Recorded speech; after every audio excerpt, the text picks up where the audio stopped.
현상수배 끝까지 추적해 책임을 묻겠습니다. 화성 향나무 상실리 40-1 연천 청산면 장탄리 210 연천 연천읍 옥살리 33 포천 화연면 명동리 411 포천 일동면 기살리 산 66-1 이 5곳은 누군가가 초대형 폐기물을 불법 투기해 이른바 쓰레기산을 만든 장소들입니다. 이 같은 행위는 미관을 해치고 환경오염과 악취를 유발하는 차원의 문제도 있지만 본질적으로 법을 어겨서 이득을 취하며 공정질서를 파괴하는 범죄 행위입니다. 경기도가 이들 폐기물의 불법 투기자를 현상 수배 중입니다. 어떻게든 추적해서 범죄 행위에 대한 책임을 묻겠습니다. 해당 불법 투기자를 알고 계신 분께서는 공익제보 헛라인 공정경기 2580로 제보해 주십시오. 공익제보자분께는 심사를 거쳐 최대 1억 원까지 포상할 계획입니다. 경기도가 관련 전담 TF를 꾸리고 불법 투기 금절의 행정력을 집중하고 있으니 다른 폐기물 투기 내용에 대해서도 적극 신고해 주시면 고맙겠습니다. 이재명 경기도지사가 지난해부터 청정 계곡 복원을 위해 하천 계곡 불법 행위 근절 대책을 추진해온 가운데 도내 하천 계곡 불법 시설의 93.8%가 철거된 것으로 나타났다. 아직까지 남아있는 불법 시설물에 대해서는 일벌백계 차원에서 형사처벌과 행정대 집행 등 강력 조치할 뻥침이다. 이재명 경기도지사는 9일 자신의 사회관계망 서비스를 통해 이 같은 불법 계곡 시설 정비 상황을 밝히며 미철거한 불법 시설물에 대해서는 일벌백계 차원에서 전원 형사처벌, 전부 행정대 집행, 철거 비용 전액 징수 등 강력 조치를 시행한다고 말했다. 이어 건강하고 깨끗한 환경에서 서로 존중하며 함께 사는 세상, 우리가 힘 모아 함께 만들어보자고 덧붙였다. 경기도에 따르면 지난 3일 기준 25개 시군 187개 하천에서 적발한 불법시설 1,436곳, 가운데 93.8%인 1,347곳이 철거 완료됐다. 이 중 행정대 집행을 통해 강제 철거한 49곳을 제외한 1,298곳이 자진 철거됐다. 아직까지 철거되지 않은 89곳은 실거 주용이 53곳, 철거 시 붕괴 위험이 있는 곳이 1곳으로 이들을 제외한 35곳은 강제 철거 대상이다. 도는 지난달 31일 실거주 시설을 제외한 불법 시설은 예외 없이 강제 철거토록 각 시군에 전달했다. 또 강제 철거 대상 35곳 중 11곳은 고발이 완료했으며 자진 철거 확약서를 제출해 고발이 유예됐던 24곳은 지난 8일부터 고발 절차에 들어갔다. 도는 그동안 강제 철거 대상에 자진 철거 기회를 부여하는 한편 행정대 집행 기구와 영장 발부 등 투트랙 전략을 추진했지만 지난 1일부터는 속도를 높여 어떠한 예외 없이 모두 강제 철거하기로 했다. 이에 따라 17일 오산 골동천을 시작으로 20일 가평 달전천, 24일 양평 해천, 30일 평택 안성천 등 이달 중으로 전체 철거 대상에 대한 행정대 집행이 이뤄질 예정이다.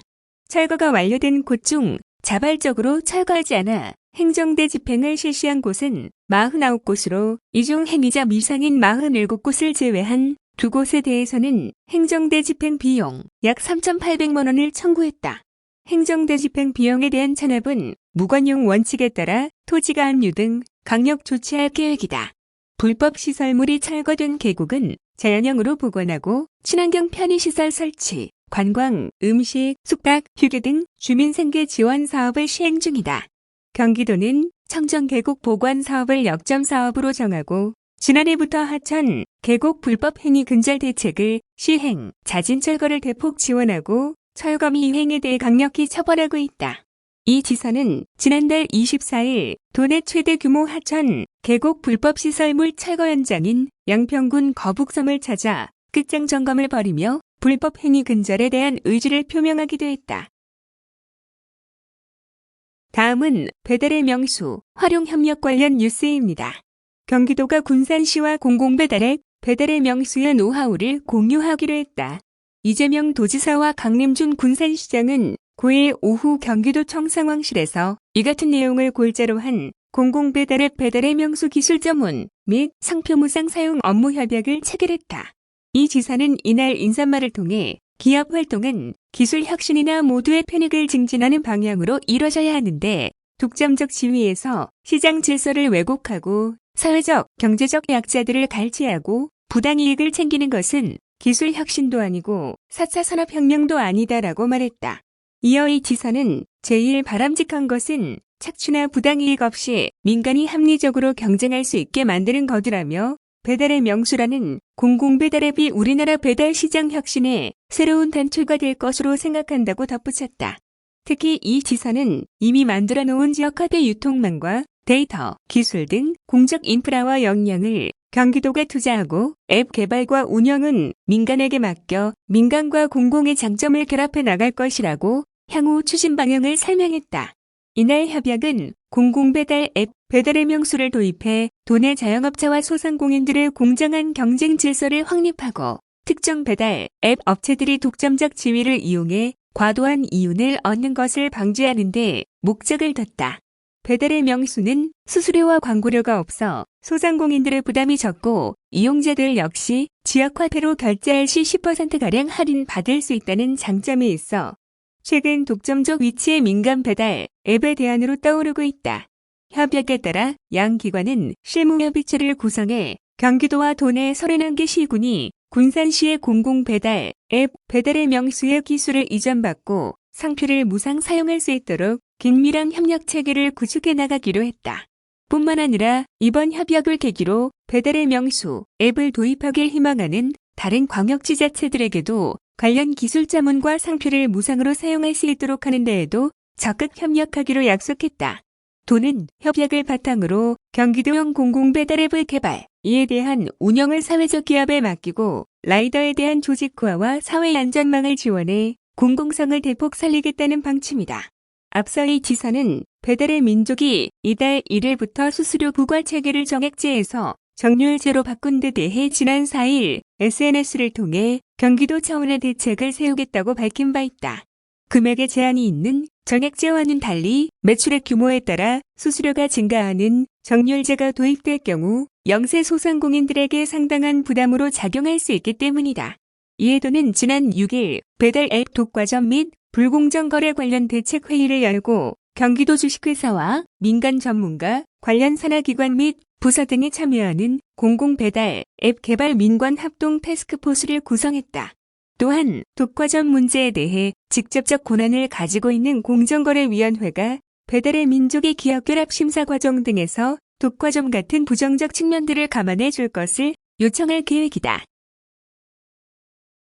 다음은 목사와 신도 등 감염병 예방법 위반 혐의로 고발 관련 뉴스입니다.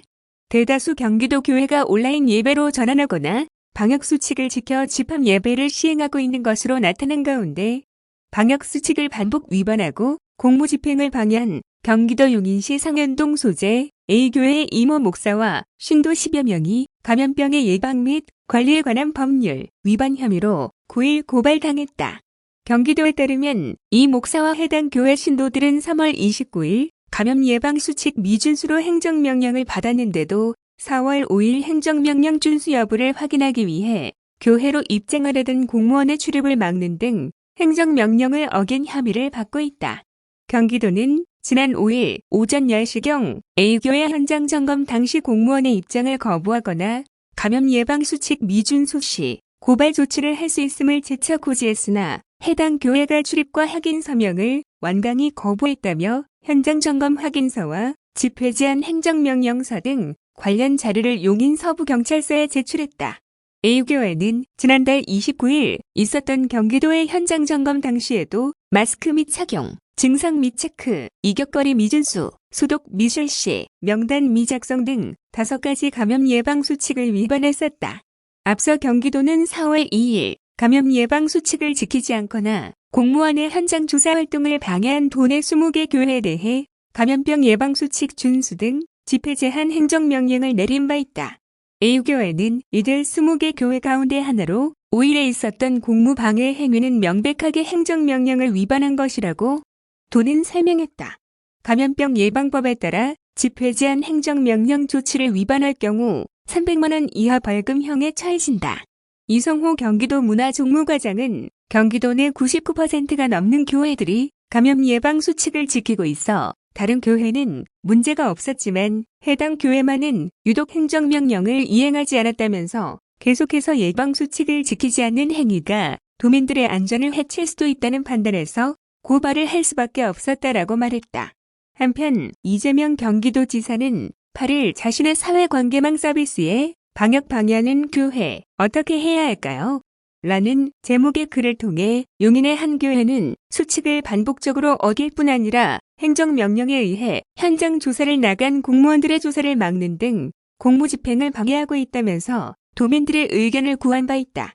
해당 글의 댓글에는 종교의 자유도 중요하지만 국민 안전이 더 우선되어야 하므로 방역당국의 비협조, 방해하는 행위에 대해서는 엄정 대응하라는 응답이 대다수를 차지했다. 다음은 재난기본소득 홈페이지에서 신청 시작 관련 뉴스입니다. 경기도 재난기본소득 신청이 9일부터 시작된 가운데 접수 시작 1시간 동안 최대 동시 접속자가 20만여 명에 이르는 등 도민들의 뜨거운 관심을 받았다. 경기도에 따르면 온라인 신청 접수가 시작된 이날 오후 3시 정각 경기도 재난기본소득 홈페이지 접속자는 4837명이며 오후 3에서 4시 누적 접속자는 49만 1825명에 달했다. 동시 접속자는 최고 20만여 명에 달했다. 도는 초당 동시 접속이 20만 명까지는 충분히 처리 가능하도록 설계의 서버 용량은 충분했지만 신용카드 정보 입력 시 본인 인증을 담당하는 회사의 용량 부족 문제로 인증 회신이 늦어지면서 접수 처리가 지연되고 있다고 설명했다. 도 관계자는 현재로서는 접속자 분산이 최선의 방법이라며 경기도 재난기본소득은 선착순이 아니라 도민 모두에게 지급되므로 여유있게 신청해 주시길 부탁드린다고 말했다. 한편 경기도 재난기본소득 홈페이지를 통한 온라인 신청은 오는 30일까지 진행된다.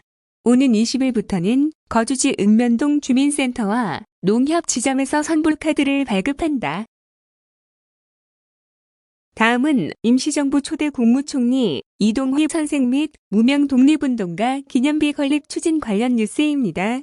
경기도와 경기문화재단이 러시아 블라디보스토크 포크롭스키 공항 인근에 임시정부 초대 국무총리를 지낸 성제 이동휘 선생과 연해주에서 활동한 무명 독립운동가를 위한 기념비를 오는 8월까지 건립한다고 9일 밝혔다. 이번 사업은 주러시아 블라디보스토크 총영사관의 제안에 따라 성사됐다. 도와 경기문화재단은 임시정부 수립 101주년과 한 러수교 30주년을 기념해 러시아 극동 지역의 항일 독립운동을 재조명하고 동북아 지역의 평화운동이었던 독립운동을 미래지향적으로 계승하는 계기를 마련하기 위해 이번 사업을 추진했다. 도는 연해주 지역의 한민족 정체성과 자긍심을 북돋는데도 기여할 것으로 기대하고 있다. 이에 따라 경기도와 경기문화재단은 국내 기관 간 협력과 예산 지원을 막고 주러시아 블라디보스토크 총영사관은 시정부 등 현지 기관 협조를 블라디보스토크 시정부는 기념비 건립을 위한 부지를 제공하기로 했다. 이미 지난달 25일 이동휘 선생 및 무명 독립운동가 기념비 설 위반이 블라디보스토크시 건축문화심의위원회 심의를 통과했다. 기념비가 설치되면 국가보훈처의 국외 현충시설로 등재되는 한편 블라디보스토크 한국교육원이 현지 관리를 맡을 계획이다. 신명섭 경기도 평화협력국장은 이번 기념비 설치를 통해 러시아 연해주에서 활발한 독립운동을 펼친 독립운동가의 희생과 공헌을 영구적으로 기리게 되어 뜻깊게 생각한다며 독립운동을 평화운동으로 계승, 발전시키는 계기를 마련해 나가겠다고 말했다. 이동휘 선생은 함경남도 단천 출생으로 1913년 러시아 연해주로 떠나 대한광복군 정부를 조직해 독립군 양성에 나섰다. 1919년 대한민국 임시정부 초대 국무총리를 지냈으나 해방을 보지 못한 채 1935년 블라디보스토크에서 운명을 달리했다. 정부는 이동휘 선생의 독립운동을 높이 평가해 1995년 건국훈장 대통령정을 투서했다. 한편 이재명 지사는 지난달 3.1절 기념사에서 나라와 공동체를 위하여 희생하신 분들을 존경하고 우대하는 것이 상식인 나라를 만들어야 한다고 강조한 바 있다.